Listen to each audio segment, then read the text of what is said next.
I think mazuva muchitauro anzi tinodhira nenyaya dziri dzamangarwa chete. Dzimwe dzese kana paine dziri kuseri dzisina zvadzinotibatsira panyaya iyo hatinei nadzo. Inini pangu pandikuda pamuda ndati mataurirwa imi mukadzi wemunhu akawimbika, wataurirwa iwe kuti pane murume arofamba ari kuti akadanana newe atore nemapikicha ako egumbo rako, anotoziva gumbo rako kutsvuka parakaita.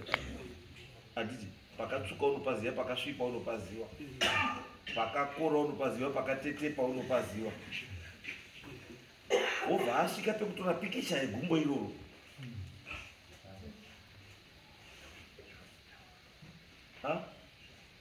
obva asvika kutora pikicha gumbo iroro. Munomodhela here, tingati pamwe pamaita modeling, pamwe wakaritora muita modeling pastage, munomodhela here? Handimodheli changa. Saka gumbo wakarionepi? Mapikicha aya uyu ndiye anoziva kuti aikasenda izvozvo nechinangwa chenyu. Hazi mwiri wangu murume uyu. Izwai, murume wenyu wati pikicha yakasendwa namanjicha yegumbo, igumbo renyu chairo nenhengo iyo. Izwai, munozoda pada kuti kubatsire. Ndati mbanjiche wakasenda gumbo renyu nenhengo yenyu kusendera kuna Nyakatsapa, kuti heyo proof yekuti munhu ndakatata naye kudowntown lodge. Murume aibva atarisa, aibva aonawo zveshu akawanga kenyu keleft karipo, pachisizino pakakengwa paripo, pachidya pakasvange aini paripo. Aibva ati shuwa igumbo remukadzi wangu. Mubvunzo wobva wachiya kuti saka manjiche gumbo iri wakarionepi?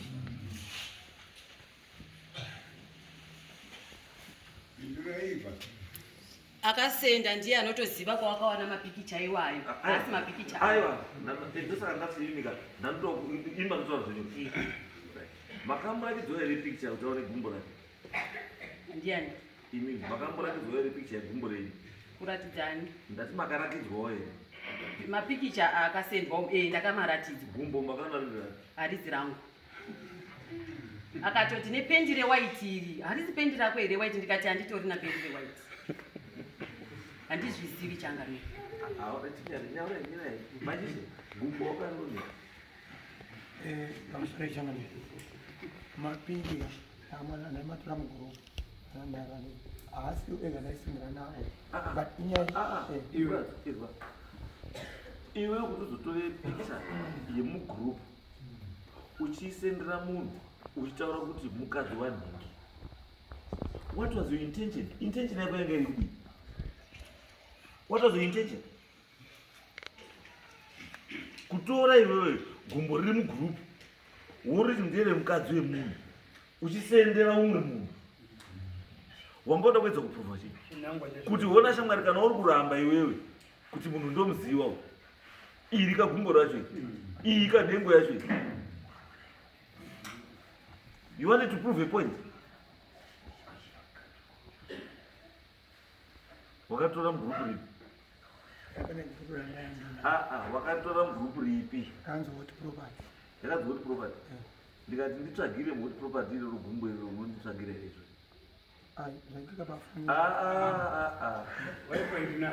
Tinazvo panapa zvese zviri. Ndirakidze gumbo iroro pakaritora pa what property pavo. Ndirakidze. Afoni yangu yadonda. Ayo, afoni kana mukuna nditi. I'm sorry. Foni kana chipanza inda baubaka wara. Foni yangu haishichaji. Foni yadonda. Saka foni yangu nokona. Ndakubvunza mubvunzo wekutanga wausati wapindura. Ndati kusendera mukadzi ivi nyangwe gumbo iroro wakaritora muhot property, asi uchisendera umwe murume uchiti igumbo remukadzi wanhingi. What was your intention? Wanga uda nyaya yako wanga uda kurakidza chii? tati alright harisi rake, it's okay fine, harisi rake, asi intention yake yekutora gumbo risiri rake uchisendera munhu uchide gumbo rake, intention yako yanga iri kuti munhu ati chii, wangada kuti umupe pfungwa dzekuti kudii.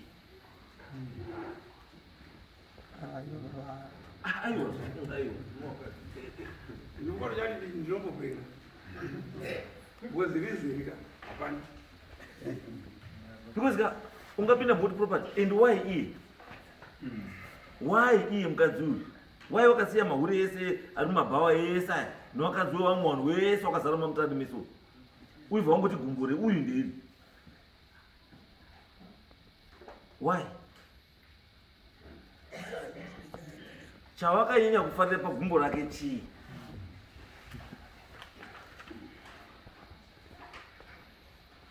Pambo makupedzera nguva.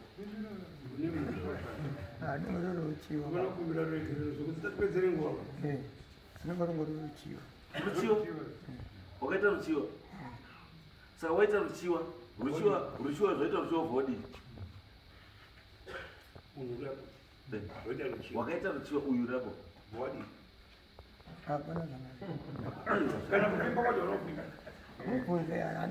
Saka ruchiwa rako rwari rwei? Zvawanga ruchiwa wakabudisa kapapicha? Wanga ruchiwa gumbo nenhengo. Ndozvinhu tu zvawanga ruchiwa izvi.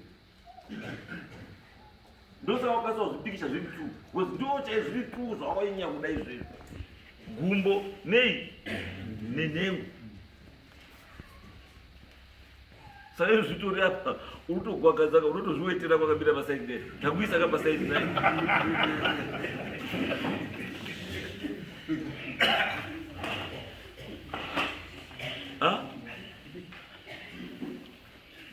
Tabva tachikumisa pasaidi nenjuzu yako yawanga uri kuyewa nguva nenguva uchadza kurara iyo kairi pasaidi nayo.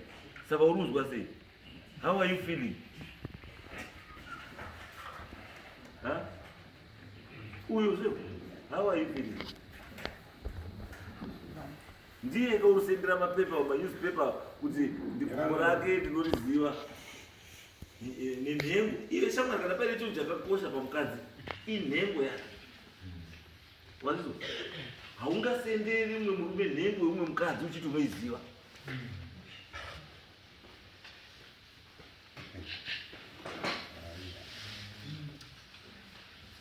Because nyaya iripo ndeyekuti pandakuda dambudziko namai imimi, dambudziko rangu nemi neuti, chinhu chiri so sensitive like kuti gumbo renyu ratumirwa mumurume asiri murume wenyu, nhengo yenyu yatumirwa mumurume asiri murume wenyu. Then you decide to keep quiet.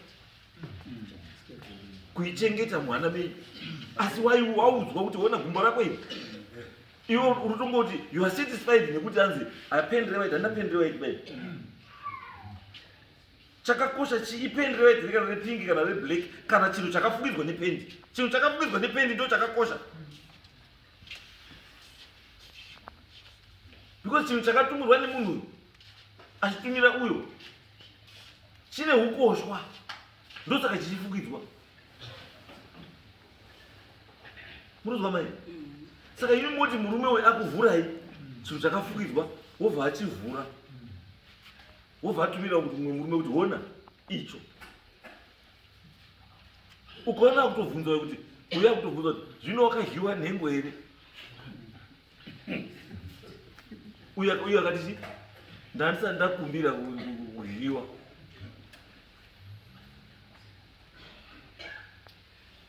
Imi mozvitora kuti wanga kanyaya kasina chii? Kasina basa.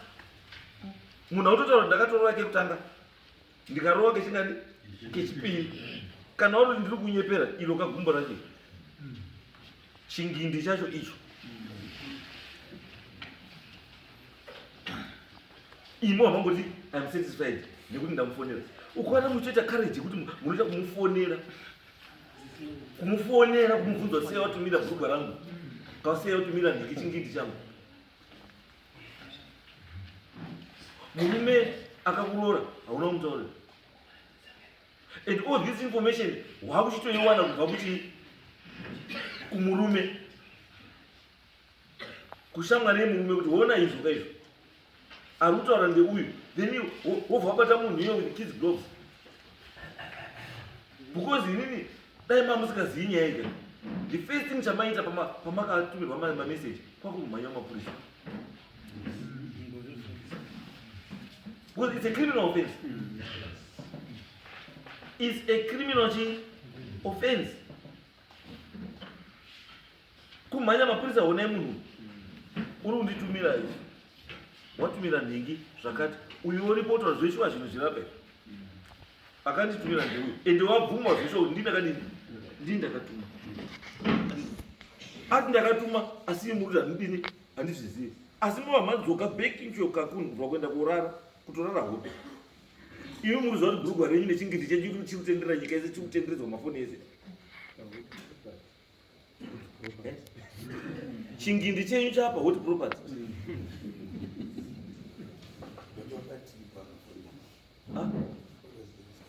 Alright, pamakamufonera uyu Manjichi wakati akatanga kuramba kuti handina kumbomusendera, handina kumbombengera. Asi imika proof yezvinhu zvakasendwa munayo.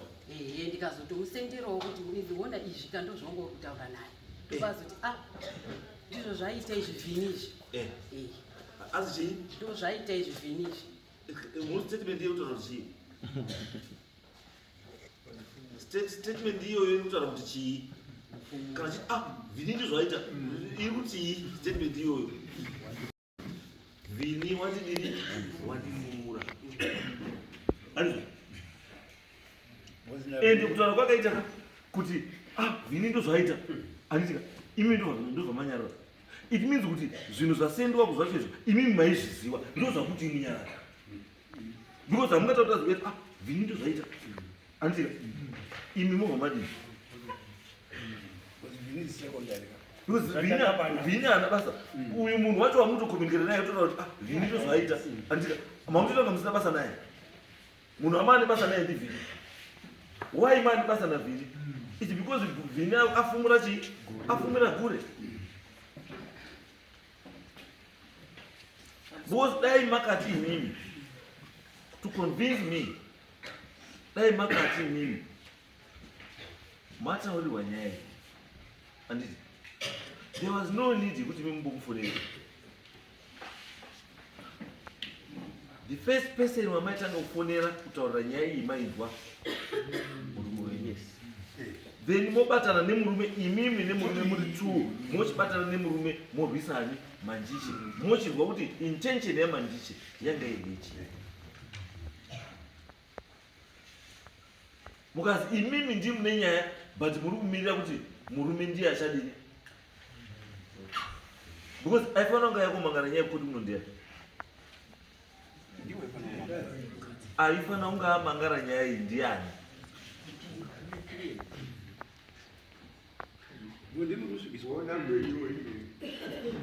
Aifanira kuya kumangana nyaya inokuno kuda ndiani. Aifanira kuya kumangana nyaya iyo iyi ndini kwamuri chinangana. Nyaya iyi Manjiche ndokumbirawo kuti ndimbotsanangura pane pamwe. Nyaya iyi Manjiche anoziva maitire akazviita kuti sei akatora mapikicha nekusenda mameseji handiti achisendera shamwari yari pamusoro pangu. Foni ndakauya kutorerwa pabasa pangu nemudzimai wababa wemurume wangu. Vatora foni pabasa pangu obva atafonerana nemurume wangu agari kuno kwatogara South Africa. Obva amudaidza kuti foni ndaanayo ndatora chiuya kutaura kuti nyaya iyi vanhu vakaironga vaigadzira pamusoro pemurume uyu nekuti handina zvendinoziva ini. Mati akaikotora foni ndiani? Mudzimai wamurume wangu. Yanga ine mapikicha abuda. Anga asina. Kufoni kwangu hakuna chabuda kuno. Information yapera. Saka foni yenyu inei nechekuita nenyaya. Kutorwa kwefoni yenyu imini kune chii? Saka aibuza foni yenyu kutorwa kana kusatorwa inei nenyaya yaManjichi. Ndo zvendiri kutaura kuti mukadzi umwe ungauya kubvuta foni yangu ndataurire murume kuti honai mameseji aya ere. Ndati mameseji aya aManjichi mufoni menyu manga musina wakatodhilita iwo ayo anga asimwa ndizo mamusina ndizo fine kana mamusina saka dambudziko renyu nefoni yenyu nderei mamwe nemanutu amai avo mufoni ndozvamukutaura ke munobotorwa mapicha munoziva zvakaitira nyaya yabuda uko kuti ndo mavu asendwa nani namanjiche uko handiti uyu paakaudziwa uyu paakafonderwa neuyu kuti iwe ko waita sei wasendera mapicha uyu handiti uyu wakabva adhilita communication yese yaita namanjiche even nhamba mufoni macho pendakaitora hamuna nhamba dzamanjiche mufoni memukadzi wangu asi dzaigara asi pendakazobata foni yauyu wakamboramba bcause takamujuma kusvika paari ndichizoona mambo ndakaona mani ndikamuti une nhamba dzemudzimai wangu here wakati handina ndobva ndati unza foni yako kuivhura ndobva ndadhaila nhamba dzemukadzi wangu dzirimo dzakatonzi maifid semataurira yakaita kuti pameseji kuti maifid. And when was the last time you manjiche wakataura namaifid? Pandakakumbira nhamba anobva ndazombotaura navo zvinoita nezverizi ndandakandadira vanotengesa maserevhita saini ndaitora chi ndaitenga maserevhita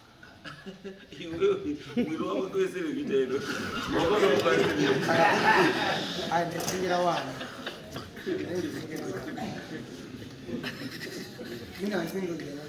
wakatenga manga ndokutanga ndatenga 2 saka 2 ndokwabvotsvakira 2 okay hakuna tiye vakura spa hakuna dara muroti vese vakashaya amaifide ndo anonaka mazivaserevhita kuti akutsvaga nefoni namba yekutsvagira maserevhita bambo musasonavo usaitauri mawakumesa kuita mapenzi mazwa bambo tati dzimwe kuwa munozopa vanhu mufungo waunenge wasina chandawo ndikutaurei muri tsvuku hazvimbotori 10 minutes vai kuti tiri tive zvese zvamakadhita mufoni menyu hazvimbotori 10 minutes titete mungakwanisa funga kuti kufoni kwenyu hakuna zviriko asi zviripo as long as wakanyora message iriko kana wakatonyora kana wakatofona pese pawakafona record isiya kana iri message yawakasenda message inenge itoripo titese manjiji saka ndichamwa nditaurire chokwadi ndisandawista kupetura yangu uza zvimonitori 10 minutes ndokumisai panze 10 minutes andiri kumhanya toita zvandawita totoka panapa asi mameseji zvechiva changa mberi ndakasenda asi zvekundodana nemukazi intention ngeyoyotadzanisa namo kuti wakazviitira chii ipo pamanje panotonesa kuti oimba yavanhu yakuputsika ke usati handina yatorwa uri kuda family yange yakazvigarira saka what was your intention pinduwa ongororochiwa baba uyo wasina kupimba kana mukadzi wacho saka nyaya yako yekuti uda kutenga maserevhita wangorifuswa maserevhita uda kuti aunoti nemari uchichema $20 because it doesn't make any sense. You're wasting our time. You're wasting our time. Taura nyaya yenyu apa guys tipedzi tiende mberi. Because you can't tell me kuti iwewe nhengo yako yatumirwa pafoni, gumbo rako ratumirwa pafoni, then that's an direct nini anditi pauri you keep quiet kuti vanhu pasina chaitika iwe wotora nhengo yomurumwe mukadzi umwe woendesa osendera kuno umwe munhu andi woti handisimbozviza ndakabatwa chepaparadzungu mameseji kusenda ndakazina asi nhengo inawo yenhengo nepeni nokana ndosaka tati intention yako kusendera uyo yakanga iri yei uyo inyaya yekuti handizivi kuti ndakamushayishira chii nenyaya yekuti amameseji nizvozvo ndachine chitaura naye akaenda kune awa chiti zvese ndaudzwa nemanje ndimanje ndosati kubvudza toimusendera kuti adii wedi uzvinyarei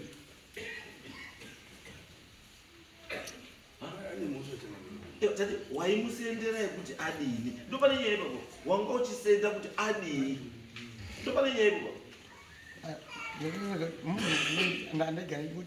izwa taurai zvekudhiraivhirana motikari zvekuti mari yauya ire petro yakwira yadzika dhiziri radai nhasi chinja kuti ida kuharare ndine hayari mapurisa ari pakati gura $5 chakati isoso handizo izvo ndo nyaya dziri noti nyaya yekutumira munhu pikicha yegurugwa remukadzi wemunhu negumbo remunhu on top of that ubvototaura kuti rano ndakatorowa kairi kudowntown lodge because ukona zvakuti chausiri kuona iwo chinhu chiri very simple unoti padzimwe pfungwa dzekuti downtown lodge ka haisi britain we can go there and take it totowana marecords anenge aripo tonopiwa marecords dziswa mandishe musi wakati panapa ukarara panapa mazuva ano nyika yangwara kune makamera ezwe tinongonoti makamera ezuva iroro totoona kuti pawakapinda ipopo ngoinani uzwa mandishe nyika yangwara nyika yangwarisa saka hauna zvaunongoitira kuti azi ndakangwara ndakadai hauna kungwara wakataura wega nemuromo wako you were not forced by anyone kuti sendera munhu message you are not forced by anyone kusenda message yakati hauna kuforce the intention yekuti wakasenda wega pasina kumanikidza it means kuti uri munhu angaruziva zvangari kuti ende uri munhu angaine chokwadi nezvangari kuti unomwadoro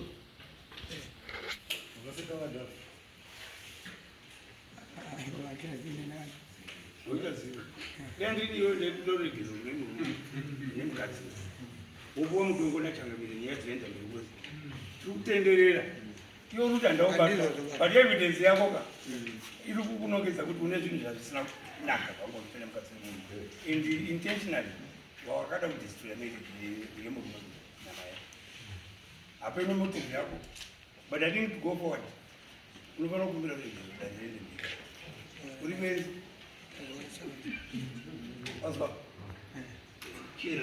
chekutanga chadauta one people must learn zoti chakashata chakanaka chakanaka people vanofanira kuziva mutemo kuti mutemo unoti chii zvawakaita zvekusendera zvinhu manude pictures nechii nechii ukaerenga mutemo munyowani uripo izvizvi unokutaurira kuti that's a cyber crime notopinda mukati izvozvi murume ndakuchiti murume iwe mukadziwo endawo ripoti wamapurisa wachibva panapa uyu munhu akasenda message kune munhu achiti nhengo yangu ichi yangu without my permission without my knowledge uyu enda wamusungise ndipo ndoda ndizive kuti maidanana here kamunhu musikadanana enda wamusungise nhasi ndikutoda kubva mangwana kuti wamusungisa wanyoresa criminal uyu kuti akatora nhengo yakutenderedza pasocial media achiti ndeyangu negumbo achiti ndezvani ndezvangu apwanya marriage yangu because of that enda wamusungisa asi iwewe mani nenyaya yekuti watadza kuzvidefenda kuti utaure kuzvishwa mukadzi wemunhu wakaudana naye asi aripo arutaura kuzvishwa une zvaunoziva maerano nemukadzi watanisha image yemukadzi watanisha image yake imoso dzako edzoinadzo nemukadzi asi nemurume une mhosva yekuti you failed to defend the source kuti wakasikadana nemukadzi wake zvatatadza kuita muno mucheni nechekuti mukadzi tatadza kuti atitaure chokwadi chekuti akaudana because aenda kuche kudefensive mode but tida kuitsvaga yemukadzi haisati yapera banyaya nhasi nhasi tichamboita first part tichaita imwe second part taita mainvestigation tapera taona kuti relationship yanga iriperera pabasika asi nhasi zvatikuda bani ndezvekuti ini mani tienda imo report kuti uyu murume akatanisha chii image handiti one privacy iprivacy yakapinda mburukwa pinda mburukwa mvura skate mvura zambia wopinda mburukwa wakwadza privacy yenyu secyber crime zvaruza enda muno muripoti rechemushoshani tigadzirisa batune yekuputsa imba then izvo wakatoita kuza pasina trust pakati pemukadzi nemurume nechii and iwewe you failed to prove as a visual mkosikadana because you said this the only ways kuti mukadzi uzoziya nezva wakabvuma wega inomuchiwa ende unotomuchiwa kuita sezvo saka izvozvo hazviitwi bambuzi unoraya mombe isi unoraya upenyu hwewani kumapurisa mukadzi aendi vozvaramba kwati vakumba handani kana aramba kuti asikati unoenda sekoma aiwa ngaashimagari mukuratidza kuti haana zvaanoziva asi makumba ati handani aiwa ndiko mapurisa ndio achapobva makumbudiani makumbongani achataura kuti makumbudiani ndeuyu ashatora kuhot 90 kuhotspot kwataura kwandi kwandakamatora kwati foni yabva yadonha ari kuya kuno kumapurisa kuya aiwa varamba kwati makumba handani uyo makumbo unoaziva ka isati uri kudani unomurisa makumbo murizi wemakumbo igarapo uri kugumbo uyu ati gumbo ngere mukadzi wangu saka mapiri yacho unaro igumbo iri saka tikuti iwewe mukadziwe chiendawo mangarire uyu kumapurisa on evidence iri kuti uyu ari kufambisa musocial media gumbo rauti nderani nderangu iyo risindirani rangu uyu ndiye achazotaura ega kumapurisa manje kuti gumbo ringerani wakaritorei zvake zoti foni yapewo zvokuti aziyadora ndakuyawo koti saka nyaya yako nemurume watadza kuzvidifenda wafeila kuzvidifenda wagona iro zvidifenda nguzoroti wagona iro rotiika kuti aiwa ndatadza watadza kuzvidifenda chimwe chavo chabva chazorika kuti manje uri benzi ndisho kuti haungamiri pamberi pedo pauchitaura kuti hazvishuwa mukadzi ndaimuchiwa ukazive munhu uda kutaura pamberi kuti ruchiwa ndaimuchiwa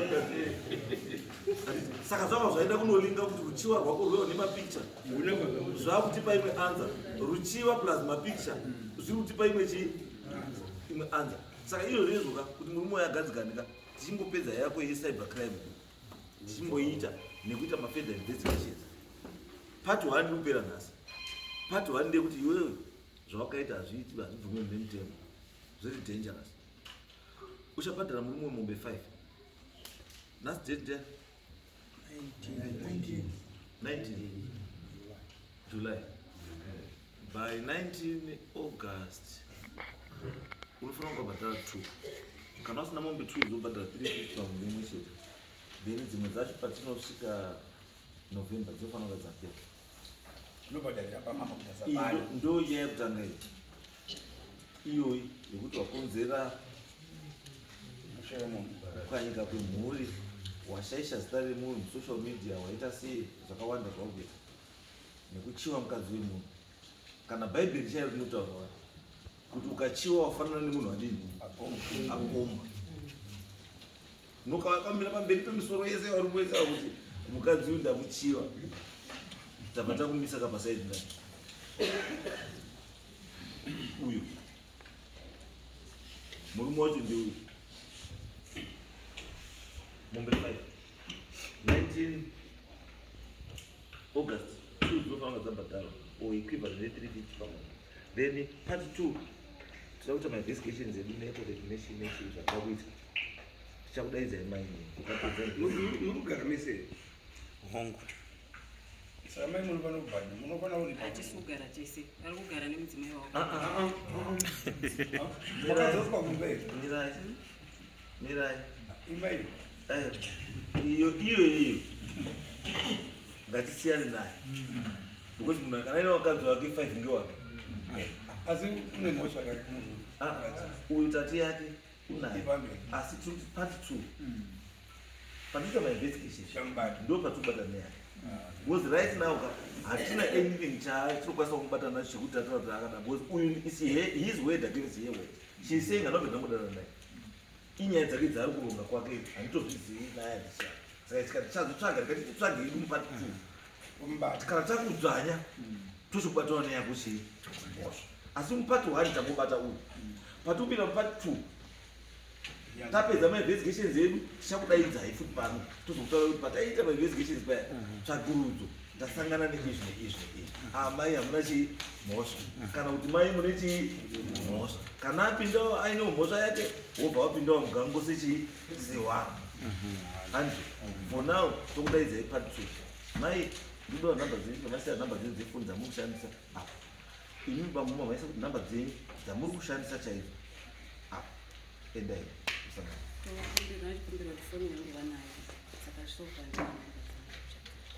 Foni yangu ya foni ndiri kuda kutovapa mambo chandanga ndakamirira kuvapa foni inhau yekuti panga pasati pajeka ndaida kuti nemameseji avo aitsigona nyakatsapa ndizoya nawo ndakazvitengera izvo zvizvo handina kana danha rekuti foni yavo ndinoda kuidii ndinoda kutovapa foni yavo nyange ukadzidza rina basa chiro yachinotori mai mwana wapiwe foni asi waivesa foni yenyu namuchi yacho yamushandisa nafoni namba yacho right hande